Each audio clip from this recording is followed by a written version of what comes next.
Hello तू जाड आहेस, मग तुला सगळ्या आईच्याच भूमिका मिळणार. I know what you talking. बायकांमध्ये सतत एवढेच कॉन्व्हर्सेशन्स होतात बरेच वेळेला, असं माझ्या लक्षात आले. आम्ही दळण नावाचं नाटक करायचो, तर आम्ही सगळ्या मुली ज्या अशा ग्रीन रूम मध्ये असायचो ना, सगळेजण सतत आपल्या शरीराविषयी बोलत असेल. ए अको माझ्या मांड्यात खूप जाड आहे, ते माझं वजनच वाढलंय, मला आता फ्रॉकच टाईट होतंय, मग माझे केसच कसे पातळ आहेत, मग माझी नखच वाढत नाहीत. एवढंच बोलायचो आम्ही. आणि मला नंतर असं झालं की हे काय कॉन्व्हर्सेशन आहे, का आपण सारखं याबद्दल बोलतोय. म्हणजे इंडियामध्ये वेडिंग प्लॅनिंग बिझनेस हा कसा चालतो.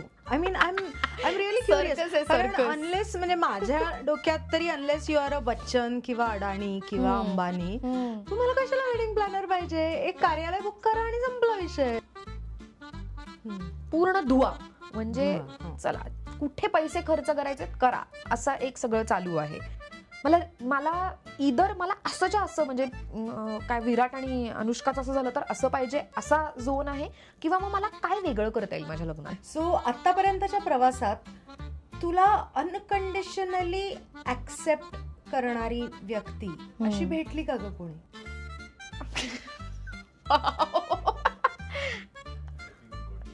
You got that. Yeah, I think this is what it is. Really? It just okay, fine. नमस्कार मंडळी, मी रीमा सदाशिव अमरापूरकर मुक्काम पोस्ट मनोरंजनच्या या आपल्या मस्त एपिसोडमध्ये तुमचं सगळ्यांचं मनापासून स्वागत करते. बरं, बिफोर आय स्टार्ट, तुम्ही सगळेजण माझे एपिसोड्स बघता, पण तुम्ही चॅनल का नाही सबस्क्राईब करत? प्लीज सबस्क्राईब करा, म्हणजे नवीन एपिसोड आला की लगेच तुम्हाला कळेल आणि लगेच तुम्हाला तो बघता सुद्धा येईल.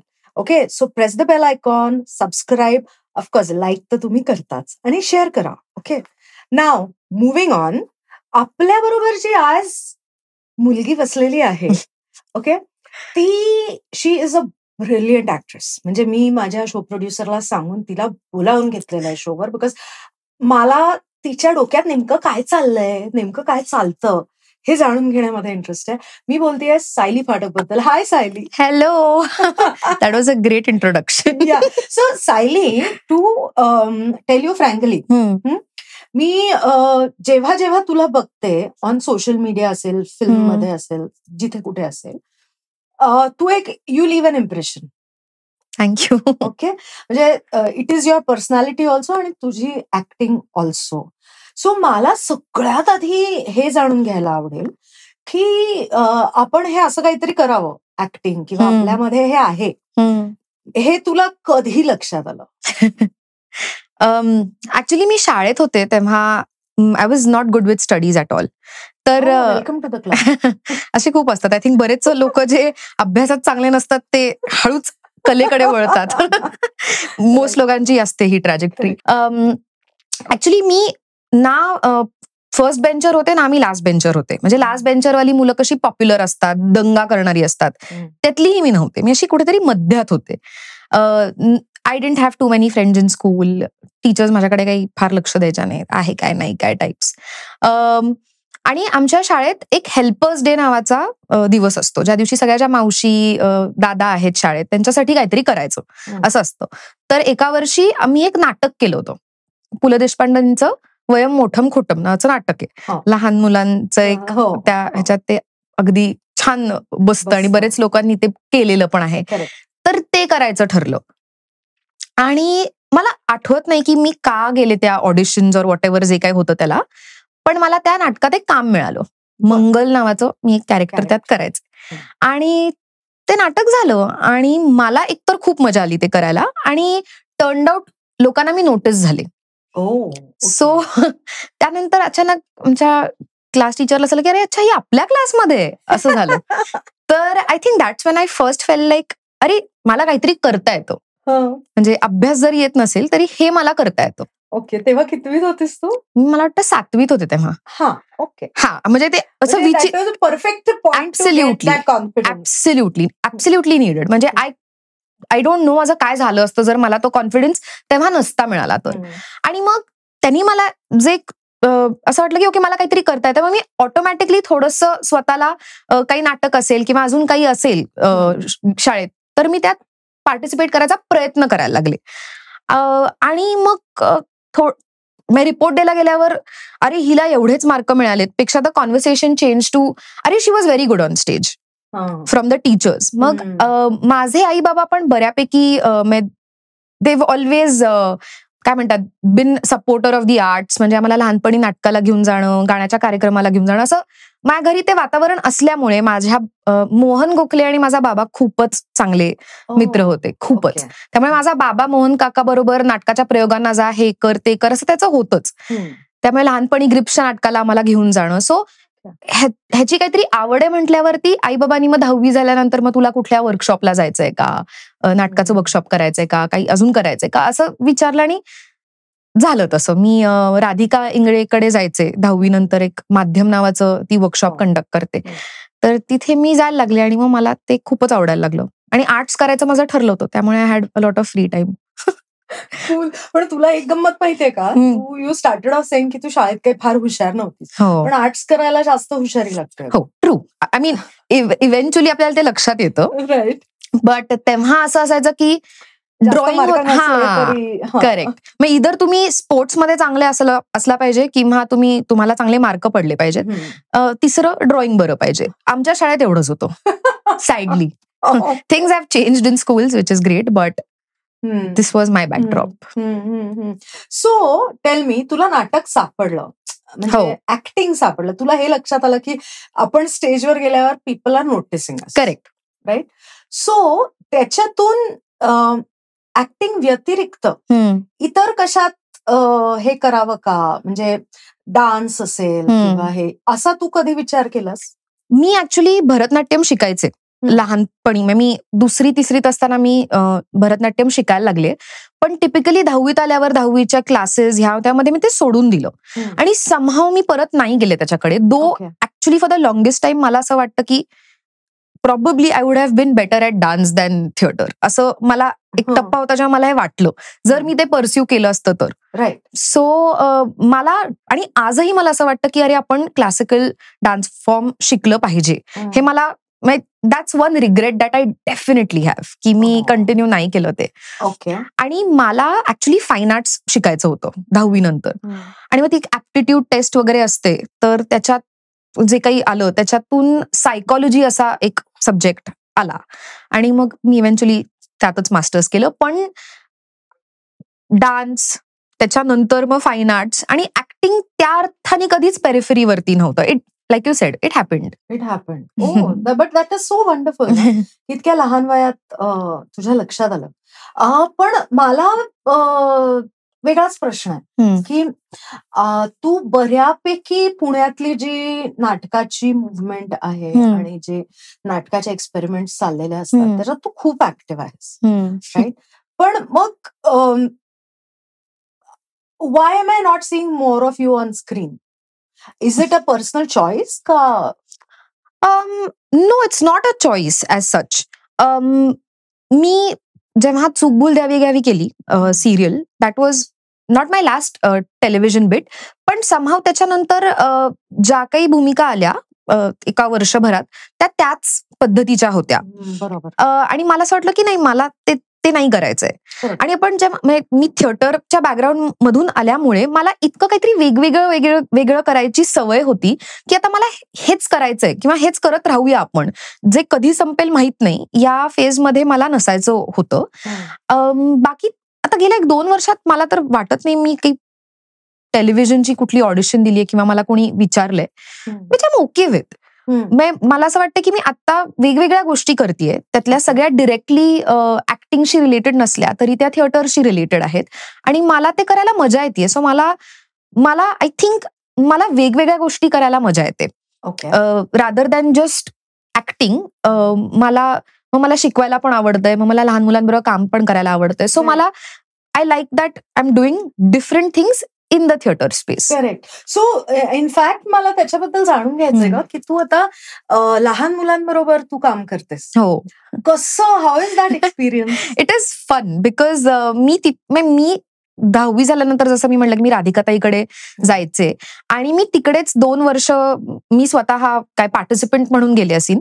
आणि त्याच्यानंतर असं झालं की तिने मला विचारलं की तुला आपले इथे जे मोठे ताईदादा आहेत त्यांना तुला असिस्ट करायला आवडेल का, म्हणजे तू व्हॉलंटिअरिंग करशील का. मी म्हटलं हो. आणि तेव्हा मी छोट्या वयोगटाबरोबर काम करायचे, म्हणजे 5 ते 8 किंवा 5 ते 9. आणि that used to be my summer vacation. म्हणजे परीक्षा झाली की 15 दिवस काय 15ची एक बॅच असायची, मग परत 15 दिवस असायचे. सो मी बऱ्यापैकी तेव्हा लहान मुलांबरोबर काम करायला शिकले म्हणण्यापेक्षा तो माझा जो काही एक्सपिरियन्स आहे तो मला असं वाटलं की मला हे कंटिन्यू करायला आवडेल. आणि जेव्हा मी कॉलेजमध्ये होते किंवा कॉलेजमध्ये असतानाच नाटक करत असताना ऑन द साइड पैसे कसे कमवायचे थोडेफार, तर त्यात मग शाळेत शिकवायला जा, कुठेतरी वर्कशॉप घे, असं चालू असायचं. त्यामुळे मग मी वेगवेगळ्या शाळांमध्ये तेव्हा जायचे, काय 1 तास 2 तास शिकवायला कधी कधी, किंवा असं काही वर्कशॉप असेल, किंवा बऱ्याच शाळांमध्ये अॅन्युअल गॅदरिंगच्या वेळेला नाटक बसवतात, मग तेव्हा मदत लागते टीचर्सना, मग तसं काहीतरी करायचे. सो मी समहाव 2006-07 पासून जी लहान मुलांबरोबर काम करते ती मी वेगवेगळ्या टप्प्यांवरती लहान मुलांबरोबर काम करत आलीये. सो मला ते खूप आवडतं. आणि मी आता गेले आय थिंक मी 2 लॉकडाऊन मध्ये पहिल्यांदा 2021 मध्ये मी ऑनलाईन वर्कशॉप घेतलं लहान मुलांसाठी, आणि दॅट वेंट रिअली वेल, आणि दॅट वॉज जस्ट मी. म्हणजे तर मला असं वाटलं की आपण हे कंटिन्यू केलं पाहिजे आणि मला आवडतं. मेन फोकस काय असतो या लहान मुलांच्या वर्कशॉपचा? आपण थिएटर हे मीडियम म्हणून वापरतो, पण the whole idea is to give them a platform to express. व्यक्त होण्यासाठी आपण त्यांना कसं अजून मोटिवेट करू शकतो, किंवा साध्या गोष्टी असतात की जेव्हा आपण मुलांचे ग्रुप बनवतो छोटे छोटे, तर कोणीतरी असतं जे म्हणतं की मला लीडर व्हायचंय, मला मॉनिटर व्हायचंय क्लासचं, तसं. आणि एक कोणीतरी असतं की कधीच ती स्टेप घेणार नाही, की नाही आय जस्ट सिट आणि ऑब्झर्व काय चाललंय. तर त्या मुलांना थोडं पुश करणे की नाही आज तू हो बरं लीडर. सो माझ्यासाठी what theatre did other than acting ना is far more important to me. म्हणजे जसं आपण मगाशी म्हणालो की मी शाळेत असताना जेव्हा मला कॉन्फिडन्स नव्हता तेव्हा मला थिएटरनी कॉन्फिडन्स दिलाय एका प्रकारे. तर मला वाटतं की मला ते पोचवायचंय त्या लहान मुलांपर्यंत, की तिथे येऊन त्यांना हवं तसं वागता आलं, हवं तसं म्हणजे जस्ट मोकळं त्यांना वाटलं. तिथे त्यांना काही करून बघायचं असेल क्रिएटिव्हली, त्यांना कम्युनिकेशन ही जी गोष्ट आहे ही खूप महत्वाची आहे, आणि ही अशी शाळेत शिकवली जात नाही. तर theatre is an excellent medium for that. तर या सगळ्या गोष्टी थोड्याफार त्यांना मिळतील या पद्धतीने ते वर्कशॉप डिझाईन्ड असतं, आणि हा ऍक्च्युली फोकस असतो. मग ते गेम्स मधून येईल, ते कधीतरी तुम्हाला इम्प्रोवाइज करायला सांगू, किंवा एखादी वस्तू 10 प्रकारे वापरून दाखवा म्हणून करू, किंवा ज्या काही आपले गेम्स आणि एक्सरसाइजेस असतात त्या थ्रू ते होतं. पण मुलं जेव्हा पहिल्या दिवशी येतात आणि काय 10व्या दिवशी जातात, तेव्हा त्यांच्यात डेफिनेटली फरक पडलेला असतो कुठल्या ना कुठल्या पद्धतीने. तो किती लॉंग लास्टिंग असेल मला माहिती नाही, कारण त्याच्यावर काम करायला लागतं. पण तेवढं सुद्धा बघायला खूप म्हणजे खूपच सॅटिस्फॅक्टरी असतं ते. हे बघणं सॅटिस्फॅक्टरी असतं. पण मी आई झाल्यावर माझ्या लक्षात आलं की मी माझ्या मुलीला शिकवण्यापेक्षा मीच खूप शिकते. करेक्ट. सो तसं तुला काय शिकायला मिळतं? म्हणजे maybe one takeaways that you have I. आय थिंक मुलांना जे इनिबिशन्स नसतात ना, ते जर मला आता करता आलं तर मला खूप बरं वाटेल. किती बिनधास्त असतात ते, जे मनात येईल ते बोलतात. बरोबर काय चुकीचं काय ह्याचं काही त्यांना त्या अर्थाने ते डेव्हलप झालेलं नसतं. आणि आपण जसे जसे मोठे होतो अर्थात तसे तसं आपल्याला अरे नाही मी हे केलं तर हे होईल, सगळ्याचे ह्याचं काय होईल ह्याच्या विचारातच आपण असतो, आणि आपण अनेक वेळा ऍक्शन घेत नाही त्यामुळे. तर मुलं तशी नसतात, लहान मुलं. तर मला वाटतं जेव्हा आपण त्यांच्या बरोबर असतो तेव्हा आपल्यालाही तो एक असा मोकळा श्वास घेता येतो त्यांच्या बरोबर, जे माझ्यासाठी जे मला तरी वाटत नाही की मी इतर काही करून मला तसं काही वाटेल. बरोबर. पण अगं तू म्हणालीस की आपले इनिबिशन्स असतात आणि तसं तुला आता जगता आलं तर.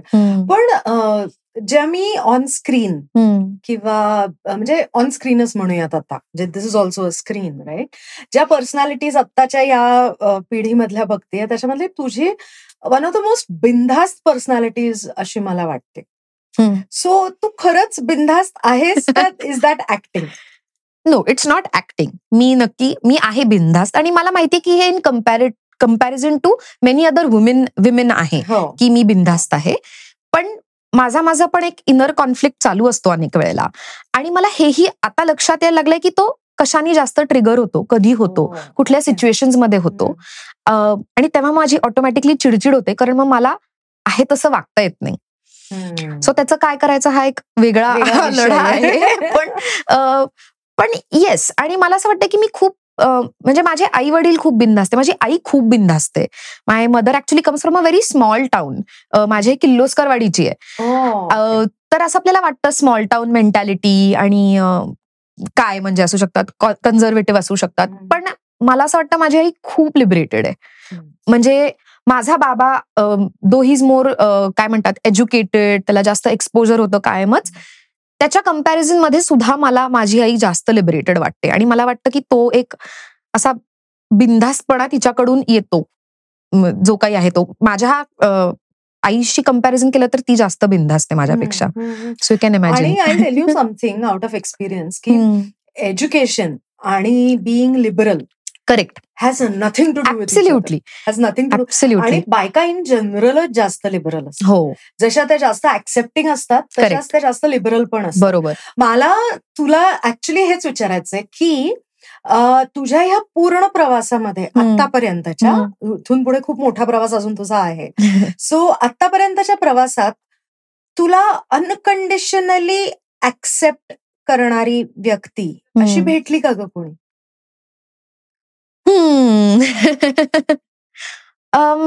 मला असं वाटतं की माझा जो काही मित्र परिवार आहे तो खूपच सपोर्टिव्ह आहे. आणि दॅट हॅज टेकन एफर्ट. म्हणजे असं नाही, एफर्ट म्हणजे आता नाही तो एफर्ट घ्यायला लागत आहे, पण चांगले मित्र जमवणं हे सोपं नसतं अजिबात नाही. त्यामुळे मला वाटतं की आता कुठे मला असं खरंच वाटतं की आहेत लोक माझ्या आजूबाजूला जे मला अनकंडिशनली एक्सेप्ट करतात. आणि मला भीती वाटत नाही की अरे मी काही बोलले तर, किंवा माझं कधी भांडण झालं किंवा मला वाटेल तसं बोलायचं जरी असेल, माझ्या मैत्रिणीला मला राग आला असेल तर ती काही मी चालले असं म्हणणार नाहीये, मी निघाले, बाय बाय, आता मला तुझ्याशी बोलायचं नाही, असं नाही होणार आहे. आणि परत म्हणजे I think I will go back to माझे आई बाबा. मी ते माझ्या आईबाबांकडून शिकले. माझे आई बाबा ज्या पद्धतीने लोकांना धरून आहेत ते खरंच शिकण्यासारखं आहे. आणि आय थिंक मला असं नाटकाच्या स्पेसमध्ये तू विचारत असशील तर मला माहित नाही मी असं कुणावरती बोट ठेवू शकीन, पण मला घरून तो खूप सपोर्ट आहे. आणि I have a great friend circle who do that for me. So Sayali, आपण ऍक्सेप्टन्स बद्दल बोलत होतो, राईट? सो मला एक सांग की तुझे म्हणजे आपण ऍक्टर्स लक्षात ठेवायच्या आपल्या खुणा असतात, राईट? सो तुझ्या बाबतीत ती खूण होती युअर लॉंग हेअर. रिअली? हो. आणि आता म्हणजे मी असं आय वॉज लुकिंग फॉरवर्ड की आता ही असे केस असे सोडून ही येईल, आणि suddenly I see you cut your hair. Yes. So खूप वर्षांनी माझे केस एवढे लहान आहेत. हो, पण म्हणजे का? एका फिल्मसाठी कापले मी केस. म्हणजे कलर करायचे होते आणि मग तो कलर फेड व्हायला लागला, ते चांगलं दिसत नव्हतं, मी ते कट करून टाकले. सो म्हणून छोटे केस. पण अगं म्हणजे आता कसं, म्हणजे लोक तुला म्हणले असतील ना का? हो, माझ्यापेक्षा आय थिंक इतर लोक माझ्या केसांबद्दल जास्त टची आहेत की म्हणजे आताची रिॲक्शन. हो, म्हणजे असं जेव्हा मी म्हणते ना की अरे आता मी जरा केस कापून येते, तर लोकांचं असं की नको यार, नको नको, म्हणजे त्यांना स्ट्रेस तयार होतो त्यांच्यात की अरे नको नको, एन्झायटी की नको तुझे केस वाढले नाही परत तर. जसं की नाही वाढतात माझे केस, पण खरंच. आणि इव्हन जो माझा केस कापतो ना तो पण असं होतो, कापायचे केस, असं की हो यार काप ना, हवेत छोटे केस. राईट. तर लोक आहेत त्या बाबतीत, खूप जण मला हे म्हणतात. पण is this only about your hair का इन युअर एक्सपिरियन्स इतरही गोष्टीच्या बाबतीत लोकांची मतं असतात? लोकांची मतं कशा बाबतीत नसतात, सगळे. I have to had it all. म्हणजे मी तर खूप जाड होते लहानपणी, त्यामुळे फॉर द लॉंगेस्ट टाइम वजन हा एक मोठा विषय होता. I know what you talking. म्हणजे इट्स काय सांगू मी, म्हणजे मला एका पॉइंटला ना मला काहीच वाटत नव्हतं त्याबद्दल, पण मला त्याच्याबद्दल कॉन्शियस केलं गेलं की हॅलो तू जाड आहेस, मग तुला सगळ्या आईच्याच भूमिका मिळणार, आजीच्याच भूमिका मिळणार स्टेजवरती. तर ते सगळं होऊन गेलं. आणि मग कधीतरी मला असं झालं की हो यार मी खूप जाड आहे. ओके. आणि मग मग मग त्याचं ऑब्सेशन झालं की आता मला बारीक व्हायचं, आता मला बारीक व्हायचं, मग हे फॅड, मग ते फॅड, मग हे डाएट, मग ते जिम, हे सगळं खूप काळ मी करत राहिले. आणि आय थिंक खूप काळ लागला मला to just make peace with it. मग ते पण ऑफकोर्स आता मला लक्षात येतं की प्रत्येक जण कशाविषयी आपल्याला हे म्हणतच असतो, वजन, केस, लग्न, मुलं. सो सगळ्यांचे ओपिनियन्स आहेतच. कशा ना कशाबद्दल प्रॉब्लेम असतो. असतोच. बारीक झालीस तर इतकी का बारीक झालीस, हो. जाड झालीस तर का जाड झालीस. हो. सगळं आपण असे डबे वगैरे घेऊन जातो, मी माझी काकडी ताक वगैरे घेऊन गेले की लोक, का तू हे सगळं असं घेऊन फिरत असतेस. अरे पण आता मला बारीक व्हायचंय ना. का ठीक आहेस ना. आणि मी हे पण ऑब्झर्व केलंय की काय झालं, मी जाड होते आणि मग माझं वजन कमी झालं. बारीक झाले असं नाही म्हणणार, पण वजन कमी झालं. वेअर ॲज माझ्या सगळ्या मैत्रिणी खूप बारीक होत्या आणि मग त्यांचं वजन वाढलं. त्यामुळे त्यांना खूप असं मी बघितलंय की त्यांना असं एक होतं की अच्छा आता हिचं वजन कमी झालंय आणि आपलं वाढलंय. अशी एक सतत कॉम्पिटिशन असते. आणि बायकांमध्ये सतत एवढेच कॉन्व्हर्सेशन होतात बरेच वेळेला, असं माझ्या लक्षात आले. हो, म्हणजे नॉट असं विथ अ फ्रेंड, पण आम्ही दळण नावाचं नाटक करायचो. तर आम्ही सगळ्या मुली ज्या अशा ग्रीन रूम मध्ये असायचो ना, सगळेजण सतत आपल्या शरीराविषयी बोलत असे. माझ्या मांड्याच खूप जाड आहेत, माझं वजनच वाढलंय, मला आता फ्रॉकच टाईट होतंय, मग माझे केसच कसे पातळ आहेत, मग माझी नखच वाढत नाहीत. एवढंच बोलायचो आम्ही. आणि मला नंतर असं झालं की हे काय कॉन्व्हर्सेशन आहे, का आपण सारखं याबद्दल बोलतोय. तर असं होतं. I think the small talk is often about just these उपरच्या गोष्टी. Also things that we cannot really control. Of course you can't. सो मग हा जो तुझा प्रवास आहे, जे तू आता म्हणालीस की आता आय डोंट केअर केस असे हे असं, सो हा जो सेल्फ ऍक्सेप्टन्सचा तुझा प्रवास आहे तो कसा झाला, म्हणजे तू काय सांगितलं स्वतःला? दमले मी दमले. ओके. खरं सांगायचं तर मी खरंच आय थिंक ती खूप थकवणारी गोष्ट आहे, कारण आपण सतत स्वतःला स्क्रुटनाइज करत असतो की अरे माझं हेच चांगलं नाहीये, माझं तेच चांगलं नाहीये, मी अशी का दिसते, मग मला माझे दंड जरा बारीक असते तर मग मला स्लीवलेस घालायला काही असं सतत जेव्हा तुम्ही करत राहता ओव्हर इयर्स, तेव्हा एका पॉइंटला तुम्हालाच बहुतेक कंटाळा येतो आणि यायला हवा. कारण तिथून मग तुमची एक्सेप्टन्सची जर्नी सुरू होते. जोपर्यंत तुम्हाला हे प्रॉब्लेमॅटिकच वाटत नाही की मी स्वतःबद्दल सतत स्वतःपाशीच कुरकुर करतेय, तर तुम्ही काय करणार? तुम्ही ऍक्शन पण घेत नाही, तुम्ही फक्त कुरकुर करत बसता. मग तुम्ही मार्ग शोधायला लागता की ठीक आहे, मग माझ्यासाठी काय वर्क होतंय. मग ते डाएट बद्दल असेल किंवा एक्सरसाइज बद्दल असेल किंवा इन जनरल स्वतःकडे कसं बघायचं याकडे असेल. आणि यात एक गोष्ट नक्की झाली की मगाशी तुम्हाला विचारलंस की why do you not see me more on screen or whatever. एका पॉइंटला मला असं वाटलं की मी ठरवलं की मला जे काम येतंय ना ते मी काम करणार आहे. ओके. हा, मी खूप मागे नाही लागणार आहे एखाद्या गोष्टीच्या. कारण मला असं वाटतं की माझ्या बाबतीत मी जर कुठल्याही गोष्टीच्या मागे लागले तर ते होत नाही, म्हणजे it doesn't happen for me.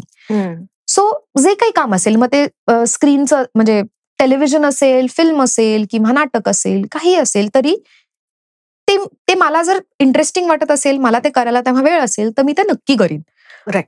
तर अशी हळूहळू थोडासा माझा विचार करण्याची पद्धतच मला वाटतं बदलायला लागली, जेव्हा मी हे ठरवलं की आता मला याच्याबद्दल कुरकुर करायची नाहीये, माझ्या हातात जे आहे ते मी करायचा प्रयत्न करणार आहे. आणि मग without Bing obsessed with it, जेव्हा मी गोष्टी हळूहळू करायला लागले, one thing at a time, तेव्हा काही ना काही बदल घडले असतील. म्हणजे वजन कमी झालं असेल किंवा मलाच माझ्याबद्दल चांगलं वाटत असेल त्या मोमेंटमध्ये, तर त्यांनी पण जो एक कॉन्फिडन्स येतो, त्यांनी असं वाटतं की हा अप्रोच बेटर नाहीये का कुरकुर करत बसण्यापेक्षा. तर आय थिंक तसं ते ग्रॅज्युअली झालंय. आणि प्रत्येक बाबतीत आपल्याला असं कुठे ना कुठेतरी फाईट मारायला लागते. मग मी मगाशी म्हटलं तसं की स्वतःच्या बॉडीविषयी असेल किंवा जस्ट घरच्यांबरोबर किंवा बाकीची पण जी लोक असतात ज्यांना असं वाटतं की त्यांना तुमच्या आयुष्याबद्दल बोलायचा हक्क आहे. एका पॉइंट नंतर असं होतं की नाही, मला आता त्यात पडायचंय, मी सगळ्यांना नाहीये आन्सरेबल, मी तुम्हाला कारण देत बसणार नाहीये की मी हे का नाही केलं, मग माझ्याबरोबर हे का नाही झालं, मला माहितीये काय झालं आणि काय नाही झालं, आणि I am okay with it. आणि I was not okay when it was all happening. मला वेळ लागलाय मलाही ते डायजेस्ट करून ओके आपलं आयुष्यात तर असं आहे का, हे घडलंय का आपल्या बरोबर, ओके ओके आपण आता ह्याच्यातून पुढे कसं जायचंय ह्याचा विचार करून मी काहीतरी करत आलेली आहे. तर माझ्यापेक्षा जास्त तुम्हाला नाही माहिती माझ्याबद्दल. ऑफकोर्स. त्यामुळे आणि आय थिंक कुठेतरी you have to be okay with that. आणि मग जेव्हा तुम्ही ते व्हॅलिडेशन सीक करणं थांबवता ना, तुम्हाला एका वेगळ्या पद्धतीने मोकळं असता येतं आणि वाटतं मोर दॅन एनिथिंग एल्स. बरोबर.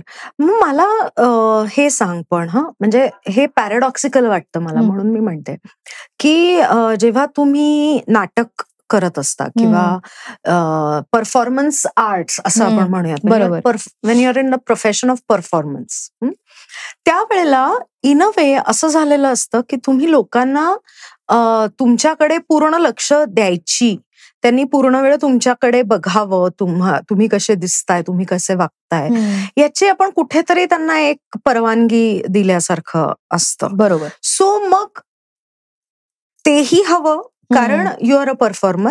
करेक्ट. आणि स्वतःचा पीस ऑफ माइंड पण हवा. बरोबर. कारण नाहीतर युल गो मॅड. करेक्ट. मग हा बॅलन्स तू कसा ठेवतेस? मला असं वाटतं की हा बॅलन्स कसा साधावा हे शिकवता येत नाही आणि ती प्रत्येकाची जर्नी आहे. जेव्हा तुम्ही स्टेजवर आहात किंवा जेव्हा तुम्ही लोकांना मुभा दिलीये तुम्हाला जज करायची, ती तुमच्या कामासाठी दिलीये. जर मी स्टेजवर महानिर्वाण मधली काय 40 वर्षांची किंवा 50 वर्षांची जर बाई आहे तर तुम्ही ते जज करा. त्या कॅरेक्टरचा आणि माझा त्या अर्थाने काहीच संबंध नाहीये. माझे काय विचार आहेत किंवा मी माझ्या वैयक्तिक आयुष्यात कशी दिसते, काय कपडे घालते, ह्याचा काही संबंध नाहीये. जेव्हा I think we are younger तेव्हा आपल्याला ते नीट कळत नाही आणि तेव्हा अडचण तयार होते. पण आपण जसे मोठे होतो, म्हणजे जशी मी मोठी झाली तसं मला लक्षात आलं की ते एक वेगळं, मी सायली आहे इतर आयुष्यात आणि मी स्टेजवर किंवा कॅमेरावर एक वेगळी व्यक्ती आहे. बरोबर. आणि लोकांनी तो परफॉर्मन्स जज करावा.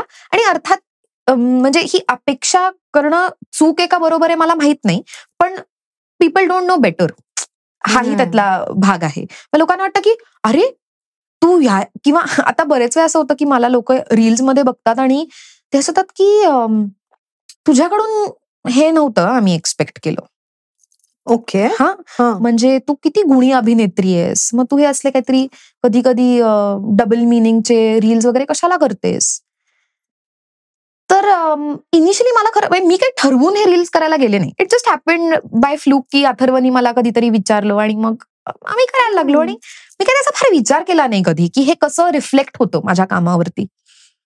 पण असं झालं की अडचण काय, मी व्यक्ती म्हणून जजमेंट का पास केली जातीये, माझ्या चॉईसेसवरती का प्रश्न तुम्ही का विचारताय. मला हा स्वतःला पडून दे ना प्रश्न, आणि जर तसा पडला मला प्रश्न तर कदाचित मी करणार नाही किंवा मी अजून करीन काहीतरी, मला नाही माहिती. पण ते होतं कुठेतरी. आणि ते जी लोक तुम्हाला ओळखत नाहीत त्यांच्या बाबतीत तर जास्त होऊ शकतं, कारण त्यांनी तुम्हाला कुठल्या तरी एका भूमिकेत पाहिलं असतं, ती त्यांच्या डोक्यात बसलेली असते आणि मग प्रत्येक गोष्ट त्याच्या कम्पॅरिझन मध्ये होते.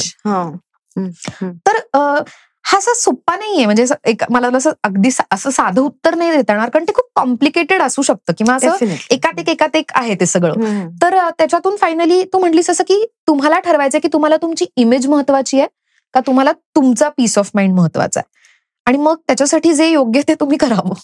आणि to each zone.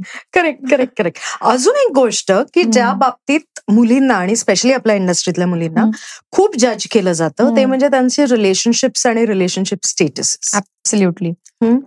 So what is your relationship status right now? What do you think it is? I am just kidding. I am single. Okay. I'm single and I've been single for a while now. Okay. आणि I think for the not first time, but I think मला त्याची आता मजा अनुभवायला मिळते असंही मी म्हणेन. Okay. कारण मला वाटतं की मी खूप ऑब्सेस्ड होते with the idea of romance आणि बीइंग विथ समवन आणि गेटिंग मॅरिड आणि ऑल ऑफ दॅट. तर म्हणजे I think I was obsessed to a very great extent. आणि मला वाटत नाही की खूप लोकांना ते माहिती आहे ती बाजू माझी, कारण आता खूप काळ ती बाजू कोणी बघितलेली नाहीये. पण मला काही अँबिशन नव्हतं एका पॉइंटला ओके. म्हणजे I think I just wanted to be with like who I was in love with, आणि I just saw a life with that person. आणि त्यामुळे इन माय लेट 20s जेव्हा I was with nobody, तेव्हा मला असं झालं की काय झालंय आपल्या बरोबर हे. तो शॉक खूप काळ होता विथ मी की this is not the life I wanted वगैरे, आणि असं कसं होऊ शकतं वगैरे. पण हळूहळू again I think I made peace with it. आणि मला असं लक्षात आलं की मी इतक्या वेगवेगळ्या गोष्टी केल्या ना, ज्या मी कधीच विचार पण नव्हता केला की मी करीन. म्हणजे मी सोलो ट्रिपला जाणं आणि doing various other things on the side, हे मी कधीच इमॅजिन केलं नव्हतं. कारण मी इतकी फोकस्ड होते की माझं आयुष्य असं असणार आहे आणि मी हे करणार आहे. 25व्या वर्षी मला 2 मुलं असली पाहिजेत वगैरे, असे काही रॅन्डम डोक्यात होत्या गोष्टी माझ्या. आणि कुठून आल्या होत्या आय हॅव नो आयडिया. कारण माझ्या आई वडिलांनी मला कधीच सांगितलं नाही की तुझं 22व्या वर्षी लग्न झालं पाहिजे आणि मग तुला मुलं झाली पाहिजेत, पण असं कुणीच सांगितलं नव्हतं. मग हे कुठून आलं आय हॅव नो आयडिया. पण मी खूप काळ तशी होते, त्यामुळे माझ्यासाठी पण हे नवीनच आहे. मी 2018 मध्ये आम्ही महानिर्वाण जेव्हा करत होतो तेव्हा couple of us came together, आणि मला झालं की नाही यार, काहीतरी ऑन द साइड केलं पाहिजे आपण, कारण काही पैसे तर मिळत नाहीये त्याच्यातून.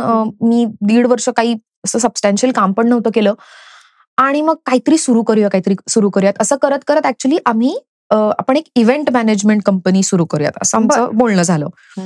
आणि मग त्यात मग आपण काय प्रोडक्शन पण करूया, मग आपण कॉर्पोरेट इव्हेंट्स करू, मग आपण मुंज करू, लग्न करू, अशी चर्चा आमची चालू होती.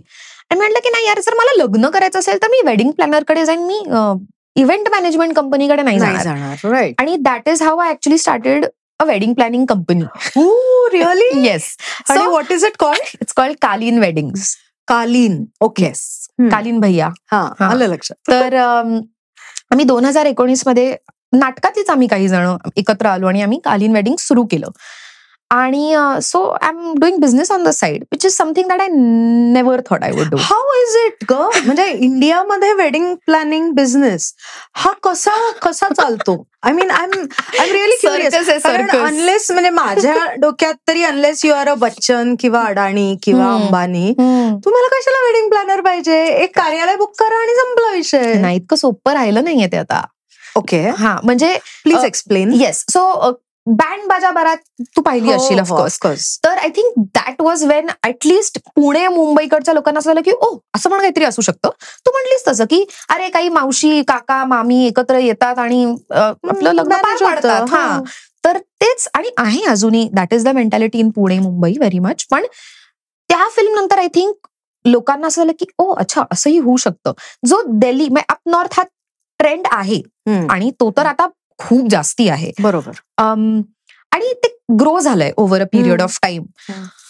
आणि आजकाल काय होतं, बरीच मुलं इथे नसतात, त्यांचे आई वडील इथे असतात, आणि मुलं तिकडे बसून पिंटरेस्ट आणि इंस्टाग्रामवर मला असं पाहिजे, मला तसं पाहिजे, आपल्या सगळ्या सेलिब्रिटीजची लग्न बघून लोकांना मुझे भी ये पहनना है, मुझे भी वो करना है, हे असतं. आणि आई वडील क्लूलेस असतात की आम्ही कुठून सुरुवात करू.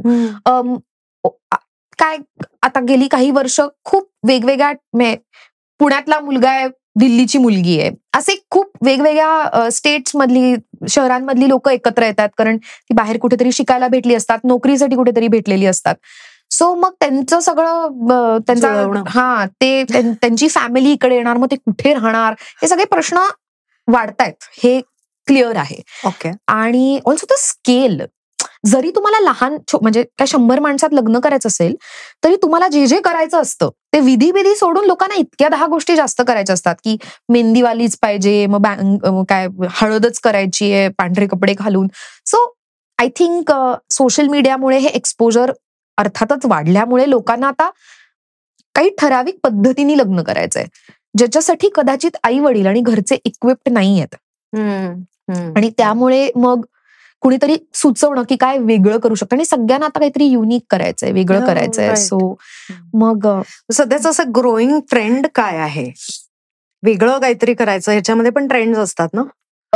एक नक्की आहे की खूप लोकांना इको फ्रेंडली आणि सस्टेनेबल वेडिंग्स करायचे असतात, की दॅट डझंट मीन की नेसेसरी लग्न स्वस्तात होणार आहे. पण रियुजेबल गोष्टी असू शकतात का, आपण काय बाबा खरी फुलं खूप म्हणजे खूप त्याचं नासधूस होते म्हणजे ती, तर ते कसं अवॉइड करू शकतो किंवा त्या उरलेल्या फुलांचा पण काय करू शकतो. सो असा एक विचार आहे. आणि एक कम्प्लिटली पूर्ण धुवा म्हणजे चला कुठे पैसे खर्च करायचे करा, असा एक सगळं चालू आहे. राईट. पण मी म्हंटल तसं की प्रत्येकाला ना कस्टमाइज्ड वेडिंग हवंय. मला मला असंच्या असं म्हणजे काय विराट आणि अनुष्काचं असं झालं तर असं पाहिजे असा झोन आहे, किंवा मग मला काय वेगळं करता येईल माझ्या लग्नात असं एक आहे. सो असे वेगवेगळी लोक आहेत. पण बरेच वेळा असं होतं की मदत लागतीये लोकांना. म्हणजे आता आम्ही या सीझन मध्ये 8 लग्न केली, which is November to February. So असं काही नाही की सगळे बिग स्केल वेडिंग्स होते, छोटी छोटी पण लग्न होती. पण एकंदरीत कोणीतरी तिसरी व्यक्ती जबाबदारी घेते आपल्या लग्नाची, आपल्याला मजा करता यावी लग्नात. आणि पूर्वी कसं असायचं की सगळेजण एकत्र येणं हीच मजा होती. आता आम्हाला इव्हेंट एन्जॉय करायचा आहे असं होतं. त्यामुळे कोणीतरी कोणाला तरी दुसऱ्याला डोकेदुखी आपण देऊन मोकळं व्हायचं. पण इंटरेस्टिंग ना, म्हणजे फॉर ऑल द गप्पा ऑफ लिबरलायझेशन आणि आपण किती सोसायटी म्हणून पुढे चाललोय वगैरे वगैरे, हे लग्न आणि लग्नावरचा खर्च आणि हे सगळं कुठेही बदललेलं नाही. आणि ते बदलेल असं वाटत नाहीये, ते वाढत जाणार आहे असं मला कधी कधी वाटतं. It's very funny. खूप लोक मला विचारतात की ऑफ ऑल द पीपल तू हे कसं करतेस काय, आणि you not even married for that. But of course being married and being a wedding प्लॅनरचा काही संबंध नाही एकतर असं वाटतं लोकांना. मला ह्या सीझन नंतर असं वाटलं की ना, इथे पुण्यात तरी ज्ञानप्रबोधिनी पद्धतीने लग्न करणं ही एक खूप पॉप्युलर संकल्पना आहे, ज्याच्यामध्ये खूप छान पद्धतीने ते तुम्हाला विधी एक्सप्लेन करतात. आणि काही विधी हे नसतातच त्या ज्ञानप्रबोधिनीच्या ह्याच्यात, आणि तुम्ही त्या कस्टमाइज पण करू शकता. म्हणजे तुम्हाला कुठल्या पद्धतीने त्या समजवायच्या आहेत तुमच्या गेस्टना त्या पद्धतीने. तर आम्ही एक यावर्षी जे लग्न केलं ते इतकं सुंदर लग्न झालं, म्हणजे त्याच्यात काही विधी काही नव्हते. आणि मला असं वाटलं की ही गोष्ट सुद्धा रिडिफाईन करायची वेळ आलीये. आता I am just going to take a big step and say this. पण सूनमुख नावाचा जो एक कार्यक्रम असतो विधींमध्ये, तो दर लग्नात मी पाहिलेला आहे प्रिटी मच. आणि मला असं झालं की का करताय हे? सॉरी, म्हणजे मला कळत नाहीये. त्याचं जेव्हा ती विधी होती सुरू झाली असेल, त्याला काहीतरी लॉजिक होतं, काहीतरी तेव्हा करण्यामागचं काहीतरी लॉजिक होतं, कारण होतं. आता मला ते कारण मिळत नाहीये. आणि असं अनेक गोष्टींच्या बाबतीत मला वाटतं. अजूनही कितीतरी वेळा असं वाटतं की त्या मुलांना नेमकं कुठल्या पद्धतीने लग्न करायचंय हे विचारलंच जात नाही. आई वडिलांना कसं लग्न करायचंय, मुला मुलीला. आणि त्यामुळे मग ते अशा वरवरच्या गोष्टींमध्येच अडकतात की मग आपण ना थीम अशी करू, मग डेकॉर असं करू. अरे पण तुम्ही ऍक्च्युली जी क्रिया करताय त्याच्याबद्दल का नाही तुम्ही थोडा विचार करत की हे तुम्हाला कसं डिफाईन करायचंय? कारण मला असं वाटतंय की माझ्या आई वडिलांचं लग्न झालं ते आत्ताचा जो काळ आहे यामध्ये खूप फरक आहे. आणि आत्ता लग्न पण बघताय ती तशीच लग्न चालू आहेत अनेक. त्या मुला मुलींना काही घेणं देणंच नसतं की काय चाललंय. आई वडिलांना हे असं करायचं आहे म्हणून ते होत असतं. त्यांना जास्त कॉकटेल पार्टीमध्येच इंटरेस्ट असतो एनिवे. तर हे सगळं रिडिफाईन केलं पाहिजे आणि काहीतरी आपल्याला पटेल असं नाही, पण आपल्यातून ते आलं पाहिजे की मला हे कसं करायचंय आणि कसं करायला आवडेल. कारण मला वाटतं की इव्हन रिलेशनशिप्स किती बदलले आहेत. तर आपण जर त्यांच्याकडे वेगळ्या लेन्सनी बघत असू आता, किंवा आपण त्याचा आपल्याला काहीतरी वेगळा अर्थ लागत असेल किंवा त्याचं मुळातच नेचर बदलत असेल, तर मग या गोष्टीचं नेचर पण थोडं ट्विक नको का करायला? डेफिनेटली करायला पाहिजे. So that brings me to a very interesting question की जेव्हा तू लग्न करशील तेव्हा तू कसं करशील? मी करीन का इथपासून मला शंका आहे. अज्युमिंग की तू केलंस. मी केलं तर मला एकतर असं वाटतं की मी सह्या करीन साधं, to keep it simple. For me it will be about celebrating the relationship that I have with my partner, with my loved ones around. म्हणजे मला असं वाटलं पाहिजे की मला असं वाटतं की त्या दिवशी सगळ्यांनी तिथे आमच्याबद्दल त्यांना प्रेम वाटतंय आणि आम्हाला त्यांच्याबद्दल प्रेम वाटतंय. हे प्रेम सेलिब्रेट केलं पाहिजे. ओके. आणि ते करण्यासाठी अशी कुठली तरी जागा असेल जी नेचर च्या जवळ असेल तर मला ते जास्त आवडेल. Okay okay fantastic. So now we come to a segment hmm. Called this or that. हे जर आता आपण नाही केलं तर क्षितिज माझा खून करेल. सो आपण बोलूयात हम्म. About food items. Does that work for you? Sure. So dosa की इडली? डोसा. डोसा की पाणीपुरी? पाणीपुरी. ओके. पाणीपुरी की छोले भटुरे? पाणीपुरी. पाणीपुरी की उकडीचा मोदक? पाणीपुरी. पाणीपुरी की दहीपुरी? पाणीपुरी. अगो काय पाणीपुरी. ओके. पाणीपुरी की काय म्हणतात ते शॉर्ट पुरी असते ती vodka shot puri? Panipuri. Okay. बर. Come on. No it's a thing. Yeah it is. So that's fine. So panipuri has clearly one. पण मला ऍक्च्युली तुला हे विचारायला आवडेल की नाटक उच्छाद जे तू केलंस त्याच्यानंतर अजून काही नवीन करतेस? नाटक मला आता नवीन करायची इच्छा आहे. मला कोणी काम दिलं तर मजाच आहे. नाही पण आता झालेत 2 वर्ष होऊन गेले, 3 वर्ष होतील यावर्षी उच्छादला.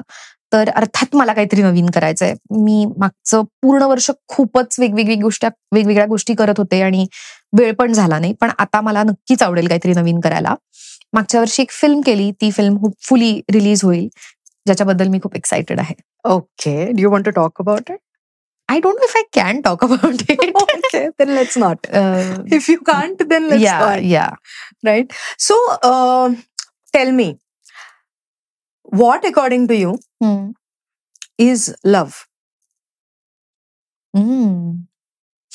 Meditate करते मी थोडा वेळ.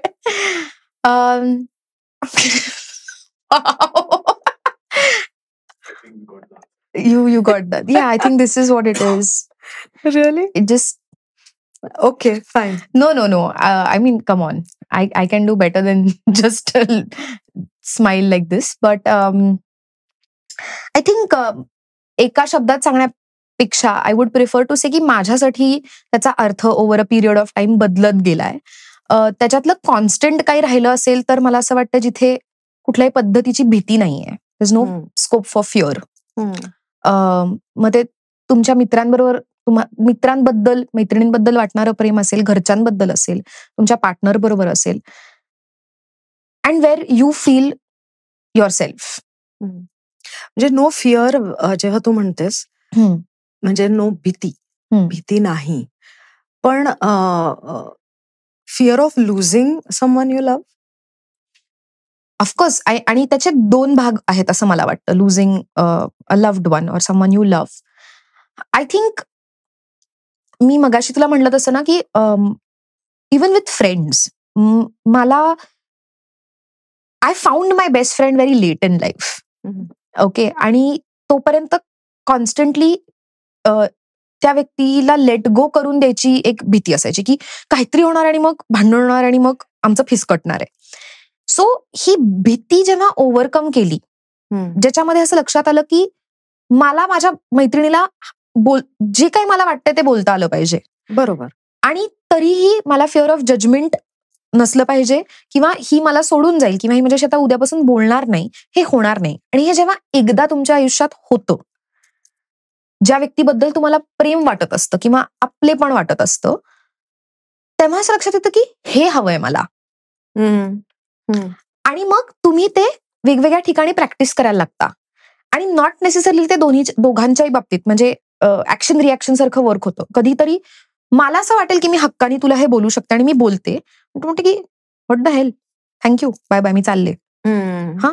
पण जेव्हा समोरची व्यक्ती म्हणते की ओके तुला असं वाटलं का, काय झालं, आणि मग खरं कॉन्व्हर्सेशन चालू होतं, तेव्हा असं वाटतं की हे हवं प्रत्येक नात्यात. बरोबर. आई वडिलांबरोबर पण हेच हवं. ते आई वडील आहेत म्हणून मी असं नाही बोलू शकत, हे पण वाटतं एका टप्प्यानंतर थांबलं पाहिजे. बरोबर. कारण आपण तुम्ही अडल्ट आहात, मी अडल्टच आहे. तर ही भीती जाणं की आपलं नातं खराब होईल किंवा तुटेल, ही भीती जाणं is something that I am okay with. आणि लुझिंग म्हणशील तर for me losing is that person is no more, म्हणजे direct that is the loss. In बिटवीनचा जो असं जे अशी जी नाती असतात जी over a period of time fade होऊन जातात, की हा एकेकाळी आपण खूप चांगल्या मैत्रिणी होतो, चांगले मित्र होतो, पण आता आपण नाही होत. त्याबद्दल ऑनेस्टली मला आता काही वाटत नाही. मला असं वाटतं की त्या नात्याची जी एक्सपायरी डेट होती तिथपर्यंत ते जे होतं तेवढं टिकलं. मला तुझ्या बरोबर मजा आली, मला तुझ्याकडून 4 गोष्टी शिकायला मिळाल्या, तुला मिळाल्या असतील नसतील, आय डोंट नो, पण ठीक आहे, इट्स ओके. आणि मी जितकं म्हणते तितकं ते सोपं नाही हे मला माहितीये. मलाही त्याचा प्रचंड त्रास होतो, होईल यापुढेही. पण तो एक एक्सेप्टन्स आलाय की ठीक आहे, ताणायचं नाहीये मला कुठलं नातं. ते जेवढं आहे तेवढं ठीक आहे, नाही तर नाही, ठीक आहे, I wish you well. So हे ऍक्सेप्टन्स आता का असे? आता का असे? कारण बघ ना, तू यू हॅव ऍक्सेप्टेड तुझे जे काही फिजिकल ट्रेट्स आहेत ते तू ऍक्सेप्ट केलेले आहेत. तू लोक तुझ्या आयुष्यातून जर नाती फेड झाली ते तू ऍक्सेप्ट केलेलं आहेस. करिअरच्या बाबतीत तू असं ठरवलंस की जे येईल माझ्याकडे ते माझं आहे, ते मी ऍक्सेप्ट केलं, ते तू ऍक्सेप्ट केलेलं आहेस. सो हा जो सगळा ऍक्सेप्टन्स आहे हा येतो कुठून? आय थिंक उत्तर अगदी साधं आहे, तो आहे एक्सपिरियन्स, अनुभव. वेगवेगळ्या लोकांचा आपल्या आयुष्यात प्रसंग घडत असतात, चांगले वाईट सगळेच. आणि एक्सपिरियन्स किंवा अनुभव तुम्हाला घडवतो, तर तो अनुभवच आहे माझा मित्र. त्याला मी आता मित्र बनवलंय. ओके, बरं. पण खरंच एवढंच आहे, मला दुसरं काही कारण त्यात दिसत नाही. यात अर्थात खूप छोट्या छोट्या गोष्टी असतात. म्हणजे मी सायकॉलॉजी शिकले, मी ते त्या अर्थाने प्रॅक्टिस जरी करत नसीन तरी कुठेतरी त्या विषयाचा मला खूप उपयोग झाला. जसं एक अगदी क्लिशे लाईन आहे, पण सायकॉलॉजी म्हणजे to be in someone else's shoe, जसं even for an actor it applies, that is to empathise not sympathise. तर ती जी गोष्ट आहे ना की मी आणि अजूनही करते, पण एकेकाळी खूपच जजमेंटल, म्हणजे ही अशी काय वागते, मूर्खच आहे, ही अशी का वागते, हा प्रश्न विचारणं जास्त महत्वाचं आहे. बरोबर. तर ते मला त्या विषयानी नक्की दिलं आणि मी थोडाफार प्रयत्न करते त्या पद्धतीने गोष्टींचा विचार करायला. त्यामुळे अरे माझ्याबरोबर असं का घडलं यार, ह्या त्या रडण्यापेक्षा मी रडत नाही असं नाही, पण ओके, का घडलं असेल आपल्या बरोबर, ह्याच्यातून आपण काय शिकलो, किंवा आता हे घडलंय तर आता काय करायला पाहिजे. ही स्टेज बरेच वेळा आधी यायची त्याच्यापेक्षा लवकर यायला लागली आहे. तर वय, अनुभव, या सगळ्या गोष्टी त्याच्यासाठी आय थिंक रिस्पॉन्सिबल आहेत. तू इतक्या वेळा वय वय वय वय म्हणतेस. हो, पण म्हणजे मला आय एम रिअली अमेज्ड, कारण according to me you represent this generation of actors, the younger generation of actors according to me, right? कारण मी बऱ्यापैकी सिनियर आहे आणि तू स्वतः वय वय केल्यावर मला असं होतं की मैं कहा जाऊ. नाही.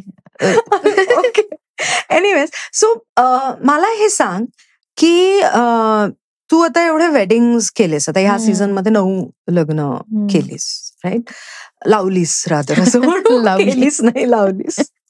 सो लग्न करताना जसं तू एक खूप इंटरेस्टिंग सांगितलंस की बरोबरच्या गोष्टींमध्ये ते वधूवर अडकलेले असतात, तसं जेव्हा तू त्यांच्याशी इंटरॅक्ट करतेस आणि समजून घेण्याचा प्रयत्न करतेस की त्यांना नेमकं काय हवंय, तेव्हा आजकालच्या नवरा, मुलगा आणि मुली यांच्या नात्यामध्ये असं काही स्पेसिफिक तुला जाणवतं का ग, की हे दिस इज अ ट्रेट आजकालचे जे हे लोक लग्न करतायत त्याचं? आय थिंक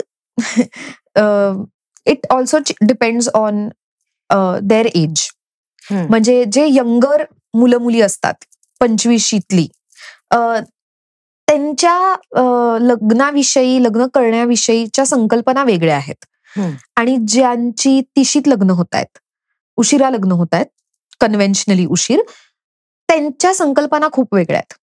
ओके, ते लोक वेगळ्या गोष्टींमध्ये इन्व्हेस्टेड आहेत आणि younger lot is invested in different things. हा एक प्रामुख्याने मला म्हणजे ही गोष्ट नोटीस झालेली आहे. आणि मी 30+ असल्यामुळे मी त्या वयोगटाशी जास्त रिलेट करू शकते. नक्कीच. आणि मला त्यामुळे त्यांच्या बरोबर काम करायला किंवा त्यांना गोष्टी सुचवताना जास्त मजा येते. या पिढीशी थोडस मला असं कट ऑफ वाटतं की असं वाटतं की अरे थांबा थोड्या वेळ अजून हवं तर, आणि मग करा लग्न. कदाचित you will find more meaning to what you are doing. बरोबर. बिकॉज माझ्या पण खूप जवळच्या मित्रमैत्रिणींची लग्न वयवर्ष 25-26 अशी झाली. आणि आता जेव्हा मी त्यांच्याशी बोलत असते किंवा आमचं बोलणं होतं या बाबतीत, तेव्हा असं होतं की यार काहीच कळत नव्हतं काय करतोय आपण तेव्हा. म्हणजे we were told what to do आणि आम्ही केलं. आय विश मी विचार केला असता या गोष्टीचा आणि मी ही क्युरेट केली असती, किंवा मी आई बाबांना म्हटलं असतं की असं नको करायला, हे करूयात. 10 वर्षांपूर्वी माझ्या मित्रमैत्रिणींच्या आई वडिलांनी ठरवलं ना की गिफ्ट काय द्यायचं येणाऱ्या लोकांना. जी आत्ताची पिढी म्हणते नाही आम्ही ठरवणार, मग आम्हाला हे द्यायचंय, मग आम्हाला असं द्यायचंय तसं द्यायचंय. तर माझ्या अनेक मैत्रिणींना माहितीच नाही की त्यांच्या लग्नात काय घडलं. खरंच माहिती नाहीये. ट्रू. म्हणजे मला आठवतच नाही ग काय झालं. अशाच असतात बरेच जणी.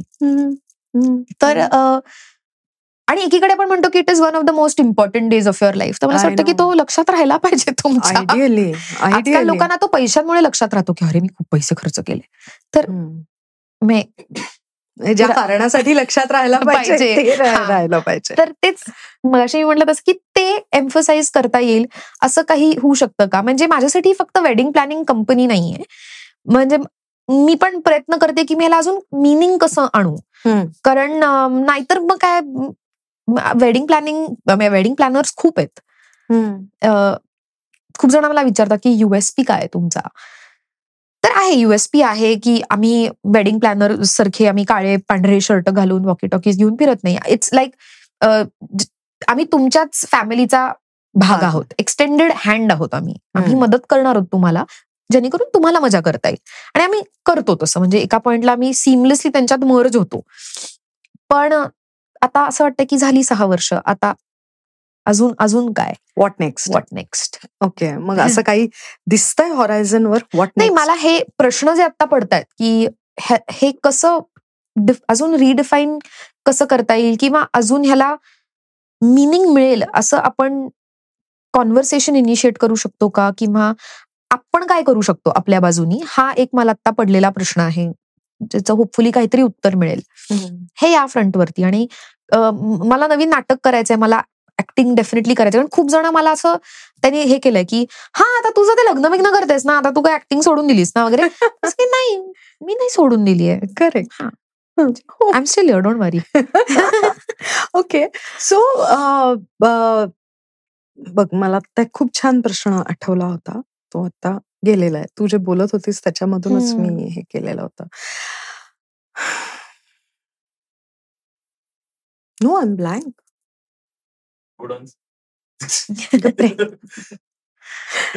वेडिंग रिलेटेड होता का? वेडिंग रिलेटेड नव्हता.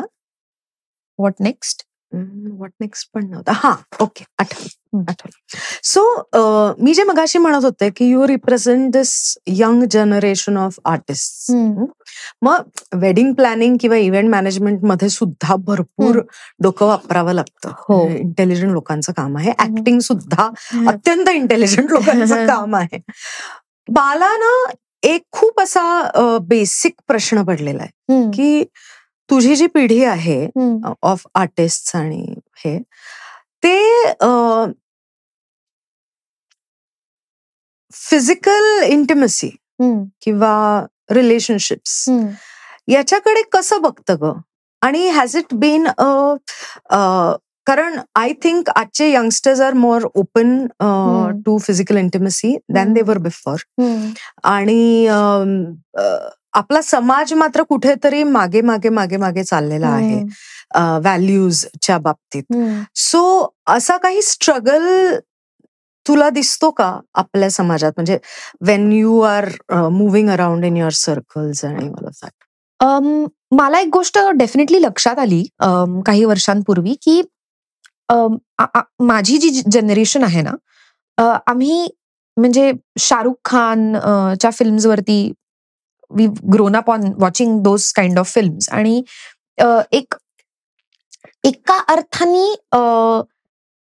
रोमॅन्टिक, फुल ऑफ लाईफ आणि काहीतरी स्ट्रेंजली ऑल्सो रायचियस, म्हणजे चूक बरोबर मध्ये अडकलेली पिढी, की हे झाल्याशिवाय मी हे करणार नाही असं. आणि मला खूप लोक, इन्क्लुडिंग मायसेल्फ, मी त्या कॅटेगरीमध्येच होते. म्हणजे थोडंसं मला असं वाटतं की आता असं वाटतंय की थोडेसे wanting to play it safe रिलेशनशिपच्या बाबतीत ना.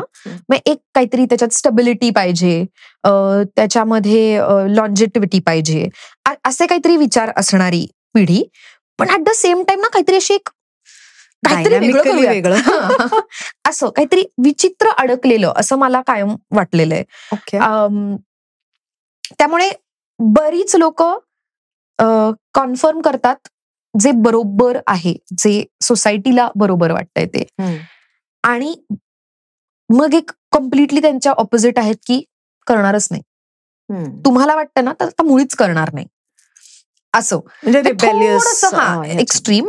आणि तो रिबेलियन, मला रिबेलियन करायचंय म्हणून येणारा रिबेलियस ऍटिट्यूड नाही वाटत मला. मला असं वाटतं की त्याच्यात ना एका पद्धतीचं प्रेशर आहे, एका पद्धतीचं एक इन्फ्लुएन्स आहे. तो आई वडिलांचा असेल, पियर्सचा असेल, तेव्हा ज्यांच्याकडे आम्ही आयडल्स म्हणून बघत होतो त्यांच्याकडून आलेला असेल. पण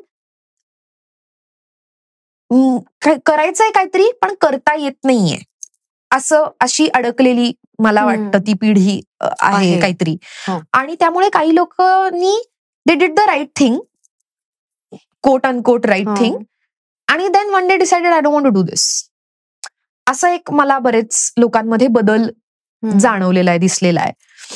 आणि जी लोक खूप ऍट वन पॉइंट खूप नाही हे असंच असतं आणि असंच केलं पाहिजे, ती लोक अचानक काय असं काही नसतं, असं असतं असं काहीच नसतं अशाकडे गेलेली आहेत. मीही त्यातलीच आहे.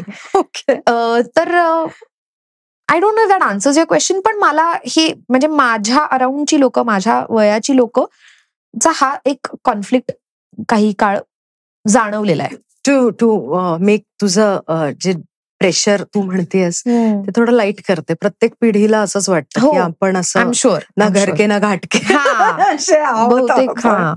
राईट. पण मला मग हे सांग की याबद्दल करायचं काय?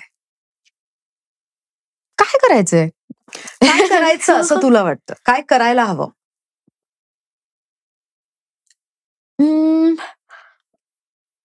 मला एक तर असं, मी फर्म बिलीव्हर आहे या गोष्टीची की प्रत्येकाची एक काहीतरी जर्नी असणार आहे, त्या व्यक्तीचे म्हणून अनुभव असणार आहेत. आणि म्हणजे लहानपणी जे आपल्यावर संस्कार होतात ना की हे असं असतं, हे असं नसतं, हे असं करायचं, हे असं का करायचं नाही, हे नुसतं आपल्याला सांगितलं जातं. का हे सांगितलं जात नाही. तर मला असं वाटतंय की अगदी जर आपण खूप बेसिक लेवलला गेलो तर I think it starts at home. आणि मुलांना एखादी गोष्ट का करायची, का नाही करायची, याचं व्यवस्थित रिझनिंग दिलं पाहिजे. त्या वेळेला कळेल असं, ऑफकोर्स. पण मला वाटतं रिझनिंग हे खूप मिसिंग आहे इन जनरल. आणि ते न दिल्यामुळे, त्याचं आकलन नसल्यामुळे अनेक वेळेला आपण इथून इथून तिथून असं बॉरो करतो आणि आपण एक सगळे बॉरोड काहीतरी ट्रूथ किंवा अंडरस्टँडिंग नि जगत असतो. दॅट इज सो कन्फ्युजिंग ना. आणि it is very confusing because ते तुमचं डेव्हलप नाही झालंय. ते तुम्हाला कोणीतरी इधर घुसवलंय तुमच्या डोक्यात किंवा तुम्ही ते बघून शिकलाय. त्यामुळे it is a very confusing thing all together. कारण आणि त्यात प्लस तुमचा अनुभव आहे. So it is a mixture of all these things. Correct. So मला असं वाटतं की तुम्हाला जितक्या वेळेला ते रिझनिंग मिळेल तितक्या तुमच्या अंडरस्टँडिंगनी तुम्ही गोष्टी प्रोसेस करणं, याची एका पद्धतीने सवय लागणंच गरजेचं आहे. ती काही लोकांना लहानपणापासून असते, आपसूक असू शकते किंवा ती शिकवलेली असू शकते घरी, किंवा ती at some point of time काय म्हणतो अडॉलसन्स मध्ये तयार होते. काही लोकांची ती लवकर होते तयार, काही लोकांची ती नाहीच होत, असंही होतं. तर मला वाटतं की हे असं असतं, हे असं केलं पाहिजे. म्हणजे मला आठवतंय माझा बाबा नेहमी म्हणायचं की पडू दे ना, पडू दे, पडल्यावरच कळेल ना की का पडलो आपण, आणि मग ते नाही करायचंय. हे करू नको, करू नको, करू नको असं सांगितल्यावर कसं चालेल. तर मला ते खूप पटतं. आणि मला असं वाटतं की तेवढी मोकळी दिली पाहिजे. आणि तू म्हणतेस असं खरं आहे की आपण अजून मागे चाललोय असं कधी कधी वाटतं, कारण आपल्यावरती गोष्टी लादल्याच जात आहेत अजून. आणि कदाचित प्रत्येक पिढीलाही हेच वाटलं असेल, I am not denying that, but काही बाबतीत आपण जे प्रोग्रेसिव्ह झालो पाहिजे ते आपण मागे येतोय विचारांच्या बाबतीत सुद्धा, असंही वाटतं. आणि ते खूप फ्रस्ट्रेटिंग आहे, no doubt. Example I think even today जेव्हा we talk about rape for example, आणि there is a certain group of individuals और सम मेन हु से की बायकांनी असे कपडे नाही घातले पाहिजेत. ओके, आता हे स्टेटमेंटच इतकं रिडिक्युलस वाटतं मला इथे बसून, पण लोक हे म्हणतायत. आणि त्या लोकांना मुलं आहेत, बाळ आहेत, त्यांच्या काय म्हणतात, वाईव्स असतील, डॉटर्स असतील, डॉटर इन लॉज असतील. मला बरेच वेळेला असं होतं की मी बाईकवरती जर कुठे जात असेल तर मी माझ्या आई वडिलांच्या पिढीची लोक बिंदास सिग्नल तोडून जाताना बघते, आणि मला लिटरली जाऊन त्यांना असं म्हणावं वाटतं की थांबा. आणि मला असं सांगावं वाटतं की तुम्हाला ग्रँड चिल्ड्रन आहेत, नातू आहे, तुम्हाला नात आहे, त्यांना कधीच बाईकवर घेऊन बाहेर पडू नका. बरोबर. म्हणजे इतक्या बेसिक लेवलला पण प्रॉब्लेम आहे. म्हणजे शाळेत आपल्याला का शिकवतात सिग्नल वगैरे, मला कधीच कळलेलं नाहीये. एकीकडे तुम्हाला हे तुमच्या मुलांना सांगायचं असतं की असं नाही करायचं, हा मोठ्यांशी असं बोलायचं नाही, आणि तुम्हाला signal at the same time पाळता येत नाही. हे मला रिग्रेसिव्ह वाटतं. बरोबर. मला असं वाटतं की दुटप्पी आहे actually ते. तुम्हाला कुठल्या बाबतीत पुढे जायचंय, तुम्ही म्हणजे विचारांच्या बाबतीत पुढे जा. ज्या गोष्टी करणं गरजेचं आहे त्या गोष्टी तुम्ही केल्या पाहिजेत, त्या तुमच्या मुलांना शिकवल्या पाहिजेत, ज्या महत्वाच्या आहेत. म्हणजे साधं ट्रॅफिक रूल्स पाळणे ही गोष्ट शिकवणं गरजेची, पण ही नाही शिकवत. Instead their time is invested in teaching them things and saying ridiculous things to small. मी बघितलंय, म्हणजे आई वडील लहान मुलांची कधी कधी नको त्या गोष्टींबद्दल अडल्ट कॉन्व्हर्सेशन्स करत असतात. म्हणजे जेव्हा तू मुलगी वयात येते, तुझं उद्या लग्न होईल ना, तेव्हा हे नाही चालणार असा पसारा करणे का. म्हणजे really why are you saying that to a 13-year-old? बरोबर. जिला आता जस्ट तिचे पिरियड सुरू झाले आणि तिला शी इज डीलिंग विथ दॅट. तुझं लग्न झाल्यावर मग ते कसं तुझी सासू तुला असं म्हणेल तर ते माझ्यावर रिफ्लेक्ट होईल. म्हणजे मी अशी बऱ्याच वेळा अशी असते की काय चाललंय. आणि आता माझ्या ओळखीत आहेत अशा माझ्या मैत्रिणी ज्या वयाने मोठ्या, ज्यांच्या मुलीही मोठ्या आहेत, आणि तेच त्याचा इट्स नॉट समथिंग की ते विचार करून बोलतायत. त्यांची कदाचित आई त्यांना हे म्हणालीये आणि ते सेम मिरर करतायत. पण मला असं वाटतं की नाही, म्हणजे आय थिंक हे कॉन्व्हर्सेशन सगळे बदलणं असं हलवून काहीतरी नवीन पेक्षा जे महत्वाचं आहे त्याबद्दल आपण बोलूयात. करेक्ट. आणि ह्या गोष्टी आपण सोडून देऊयात. हो. आय थिंक सायली, मला वाटतं आपण हे एक सेगमेंट करूयात which will work really really well with you. Okay. It is me एक शब्द म्हणेन, त्याच्यावर तुला जी पहिली रिॲक्शन येते किंवा जे आठवतं ते बोलायचं. ओके, बोलायचं ना? बोलायचं, ऑफकोर्स. ठीक आहे. So the first thing that I would say is लग्न.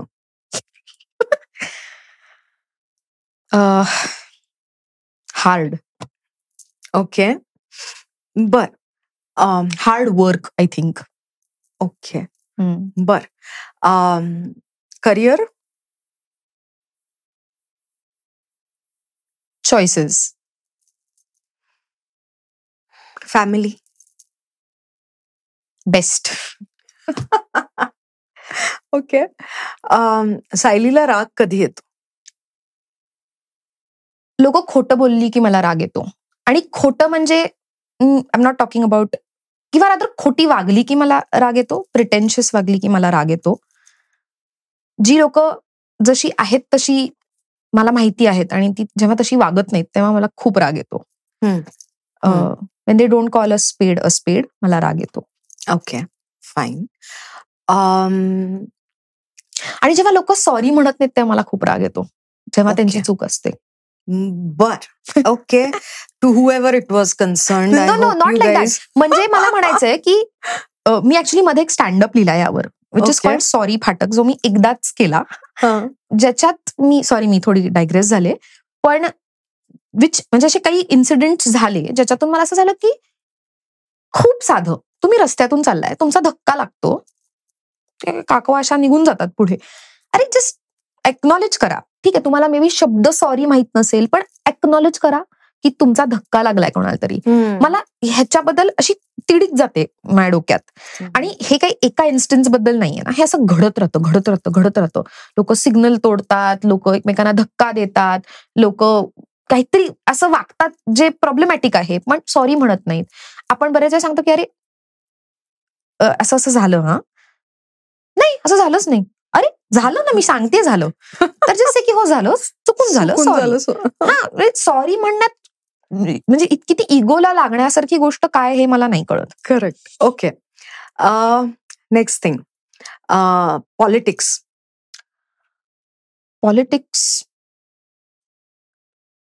इंट्रिगिंग, म्हणजे what is the Marathi word for intriguing? कुतूहल. हो, म्हणजे कुतूहलपेक्षा मला असं वाटतं की असं टेनिस मॅचला असं तसं होतं मला, म्हणजे दॅट इज माय वाईब. काय काय काय चाललंय ओ असं. ओके. गणपतीची मिरवणूक. ठीक आहे. ठीक आहे, म्हणजे काय म्हणू मी गणपतीची मिरवणूक. मिक्स्ड फिलिंग्स आहेत मला त्याबद्दल. Okay. Pandemic.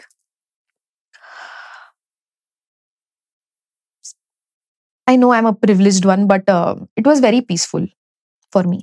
Kumbh Mela. Madness. Okay. वेडेपणा वाटतोय मला तो. हो ना. हो. Okay. And have you heard the latest Hindu constitution?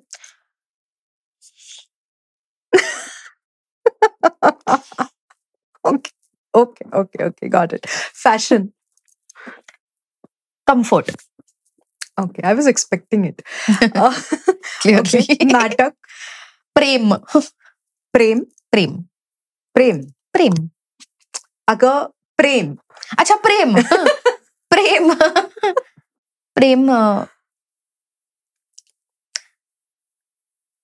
How do I say this, but मगाशी पण तुम्हाला विचारलंस, पण it is a feeling of being at home for me. Okay, fine. आता मला सांग की सोशल मीडियावर जे ट्रोलिंग चालतं आणि जे रोजच्या दिवसाला, रोजच्या तासाला ट्रेंड्स बदलत असतात, तू स्वतः सोशल मीडियावर आहेस, किती ऍक्टिव्ह आहेस I don't know, I don't think you very active, पण काय वाटतं हे जे चेंजिंग ट्रेंड्स आहेत, इतक्या वेगाने ट्रेंड्स चेंज होत राहतात? भीतीदायक आहे खरं सांगायचं तर, खूप भीतीदायक आहे आणि खूप एन्झायटी इंड्युसिंग आहे. म्हणजे मला असं वाटतं की जेव्हा सोशल मीडिया नव्हतं तेव्हा ऍक्च्युली आपण किती बेटर ऑफ होतो. म्हणजे आपण आपलं चालू होतं, अर्थात जवळच्या लोकांची मतं लोक मांडायची, पण एका जगात मला ही व्यक्ती माहितीच नाहीये आणि त्याचं मत मला सांगितलं जातंय, तो रॅन्डमली माझ्याविषयी, माझ्या केसांविषयी, माझ्या दिसण्याविषयी कमेंट करतोय, हे मला अर्थहीन वाटतं. म्हणजे मला असं वाटतं की, आणि त्यांनी आपण अफेक्ट होतो, आपण माणूस आहोत शेवटी. ऑफकोर्स अशी काही लोक आहेत जे म्हणतात की मला नाही घेणं देणं, पण मला असं वाटतं की खूप लोकांना त्याचा त्रास होतो आणि तो त्रास स्वतःवर ओढवून घेतल्यासारखा वाटतो एका अर्थाने. म्हणजे असं वाटतं की हा तू एलिमिनेट करू शकतेस का त्रास? हो, करू शकते असं वाटतं मला. म्हणजे चॉईस आहे तुम्हाला, पण नाही असं का वाटतंय, जे भीतीदायक आहे. बरोबर. सो कितीतरी वेळ असं झालंय, सॉरी, की मी सोडलंय की मी फेसबुकवर तर नाहीच आहे. म्हणजे माझा अकाउंट आहे, पण मी 2021 मध्ये फेसबुक डिलीट केलं माझ्या फोनमधून, तर मी परत कधीच त्याच्यावर गेलेले नाहीये. तेव्हा मी इंस्टाग्रामही डिलीट केलं होतं, तेव्हा मी व्हॉट्सअपही डिलीट केलं होतं. तर खरं सांगायचं तर मला असं झालं की मी छान होते तेव्हा, मला काही फरक पडत नव्हता. जरी मी फार ऍक्टिव्ह नसले तरी इव्हन लोकांच्या स्टोऱ्या बघणं, कोण कुठे आहे, काय करतंय, यांनी एक जो फोमो तयार होतो, किंवा असं वाटतं की ह्याचं मस्त चाललंय आयुष्य, जेव्हा की खरं तर नसेल चाललं त्याचं आयुष्य चांगलं, आपल्याला माहित नाहीये, पण जे इल्युजन तयार होतं ना, आणि ते मुळात इल्युजन आहे, त्या इल्युजनमुळे मला एन्झायटी होतीये. हे वियर्ड नाहीये का? म्हणजे जे खरं नाहीये किंवा नसेल कदाचित, त्याच्याबद्दल मी अतिविचार करून मी त्रस्त आहे. ह्याला काही लॉजिकच नाहीये. आणि हे लॉजिक आपण वेलकम करतोय की हा होऊ दे होऊ दे येऊ दे, येऊ दे, get into my life, get into my life. म्हणजे इट्स फनी, म्हणजे बिझार वाटतं मला हे खरं सांगायचं तर. Definitely definitely. Okay, last but one question. Yes. Okay, जर लहान मुलीला चाइल्ड 4-5 वर्षाच्या तुला जर एक्सप्लेन करायचं असेल की नाटक म्हणजे काय सांगशील? नाटक म्हणजे एक्सप्लेन करायचं की नाटक काय असतं. मी त्याला किंवा तिला असं सांगेन की नाटक ही अशी एक गोष्ट आहे ज्याच्यामध्ये तुम्हाला हवी ती स्टोरी सांगता येणार आहे. त्या स्टोरीमधलं तुम्हाला कोण व्हायचं आहे हेही तुम्ही ठरवू शकता. तुम्हाला कसं दिसायचंय त्या स्टोरीमध्ये तेही तुम्ही ठरवू शकता. तुम्हाला हसत, रडत, गाणं म्हणत, जसं कसं ते सांगावंसं वाटतं ते तुम्ही सांगू शकता. सो तुम्हाला थोडक्यात हवं तसं वागायला मिळणार आहे, मजा करायला मिळणार आहे. ओके. आणि तुम्हाला खूप मज्जा येईल हे करायला. त्यामुळे तू करून बघ. ओके, असं मी सांगेन. आता मला एक प्रश्न, कारण यू वर्क विथ किड्स, तू लहान मुलांबरोबर थिएटर करतेस. सो लहान मुलांच्या आई वडिलांना, म्हणजे जे आता 5, 7, 8 वर्षांची मुलं मुली आहेत, त्यांच्या आई वडिलांना, कारण तू त्या मुलांबरोबर एवढा वेळ घालवतेस, त्या आई वडिलांना काय सांगशील? मी त्यांना असं सांगेन की तुम्ही मुलांना सतत त्यांनी काहीतरी केलं पाहिजे किंवा त्यांना काहीतरी इन्स्ट्रक्शन दिलं पाहिजे यापेक्षा त्यांना नुसतं मोकळं सोडून बघा. मला माहितीये सोपं आहे मला हे म्हणणं, कारण शेवटी तुम्हाला घरात त्यांच्याबरोबर डील करायचंय, पण त्यांना मोकळीक द्या. ओके, मोकळीक द्या, त्यांना हवं ते करू दे. आणि मी हे नक्की म्हणेन की तुमच्या मुलांना तुम्ही कुठल्याही आर्ट फॉर्मला लवकरात लवकर त्यांना इंट्रोड्यूस करा. मग ते नाटक असेल, ते नृत्य असेल, गाणं असेल, काहीही असेल. कारण मला जे आर्टनी दिलं ते मी शब्दात मांडू शकते, पण तो अनुभव तुम्ही ॲज पेरेंट्स आणि मुलांनी पण घेणं खूप गरजेचं आहे. नक्कीच. सो तो अनुभव द्या बिफोर एनिथिंग एल्स, असं मी म्हणेन. Right right. आता we come to the last segment. Finally it is सनविवी. ओके. पूर्वी आपल्याला शाळेत असायचं बघ पत्र, सप्रेम नमस्कार विनंती विशेष. करेक्ट. सो आता जर तुला एक पोस्ट कार्ड दिलं आणि म्हटलं की तुला ज्या व्यक्तीला लिहायचंय मेसेज त्या व्यक्तीला लिही, कोणती, आजची, उद्याची, कालची, कोणतीही व्यक्ती असेल ती, तर तू कोणाला लिहिशील आणि काय लिहिशील? खूप पत्र मी लिहू शकते, पण कारण मला आता असं वाटतंय, मी आता तू हा प्रश्न विचारल्यावर मला मला माझ्या या मैत्रिणीला आता पर्टिक्युलरली हे म्हणायचंय, मला माझ्या पेटला हे म्हणायचंय, मला माझ्या आजोबांची आठवण आली, असं इतकं काय काय झालं. पण आय थिंक बरेच वेळा असं होतं की या गोष्टी आई वडिलांना सांगितल्या जात नाहीत, त्यामुळे मला असं आई वडिलांना पत्र लिहायला आवडेल. आणि मला हे म्हणायला आवडेल की just thank you for always being there आणि being so supportive of all my choices, decisions. आणि मला माहितीये की प्रॉबेबली त्यांना माझ्याकडून काही बाबतीत काही वेगळ्या अपेक्षा होत्या असतील, आणि जर शक्य झालं तर त्या तुमच्या अपेक्षा आहेत या पलीकडे हे माझंही आयुष्य आहे, हे तुम्ही समजून घेतच आलाय. पण हे जर तुम्ही एका अर्थाने एक्सेप्ट केलं आणि लेट गो केलं तर मला खूप हायसं वाटेल. कारण अर्थात मलाही वाटतं की मला तुमच्या सगळ्या अपेक्षा पूर्ण करायच्या आहेत आणि मला तुम्हाला आनंदी बघायचंय. पण हे जितकं आपलं आहे, म्हणजे आई वडिलांचं आणि माझं आहे, तितकंच त्याच्यापेक्षा खूप जास्त ते माझं आहे. आणि येत्या काही काळात आणि पुढे ते माझंच असणार आहे. त्यामुळे मला जोपर्यंत एखादी गोष्ट पटत नाही तोपर्यंत ती मी करू शकत नाही. ते माझ्या सिस्टीम मध्येच बसत नाही आणि त्या सिस्टीमसाठी सुद्धा तुम्हीच जबाबदार आहात. म्हणजे मला असं वाटतं की जर मला निर्णय घेता येत आहेत किंवा मी आहे तशी असू शकते, त्याचं पण कारण तेच आहेत. त्यामुळे तुम्ही समजून घेतलंय आणि याही पुढे घ्याल अशी मला आशा आहे. आणि एक गोष्ट जी लक्षात आली आहे की प्रत्येक माणसालाच स्वतःकडून आपल्या जवळच्या लोकांकडून अपेक्षा असतात आणि त्या अपेक्षा ह्या तुमच्या अनुभवातून आणि जर्नीचा सुद्धा भाग असतो आणि लादतो आपण त्या अपेक्षा असं नाही मी म्हणत आहे, पण असं वाटतं की अरे हेच करणार की ही किंवा हेच होणार हिच्या बरोबर, पण असं नेसेसरीली होत नाही. आपण स्वतःला अनेक वेळा सरप्राईज करत असतो आणि मीही खूप सरप्राईज्ड आहे तशी याबद्दल. त्यामुळे जरी काही गोष्टी तुमच्या मनासारख्या झाल्या नसतील तरी अशा अनेक गोष्टी ज्या आय एम शुअर तुम्ही एक्सपेक्ट नव्हत्या केल्या आणि झाल्या आणि ज्यांनीही तुम्हाला आनंद मिळालाय, तर आय होप की तुम्हाला त्या जास्त लक्षात राहतील. I hope so too. Yes, आणि I am just really grateful to have the parents that I do. Okay, fantastic.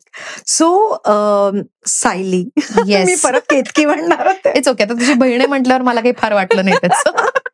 So Sayali, thank you so much for coming here. Thank you. जेव्हा केव्हा एखादं लग्न असेल तेव्हा आय थिंक ऑफ यू. अरे but more than that I hope you get to see me more than of course thinking about me in a wedding. ती माझी दुसरी ओळख आहे. We should keep in touch. Definitely. आणि I hope I get to see you performing. Yes, म्हणजे फक्त नाटक नाही, but OTT and films. I hope you have it in you. Thank you. So all the best. Thank you. आणि thank you for such a wonderful chat. Oh, you're most welcome.